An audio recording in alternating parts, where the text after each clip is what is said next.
Well, this is the Villosa Lilac, and you're going to find that this is the first batch of the Villosa Lilac that is already kind of emerged and doing well. But you're also going to find that there is a lot more in this greenhouse. All the ones that are just emerging are also the Syringa Villosa or the Villosa Lilac.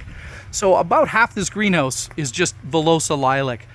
And they're all doing really well. They'll put on significant growth here before harvest. And we're really well known for our production of lilacs. We grow tens of thousands of them.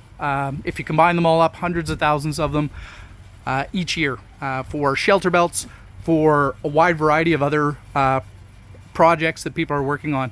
So please take a look at www.TreeTime.ca to find the latest price and availability.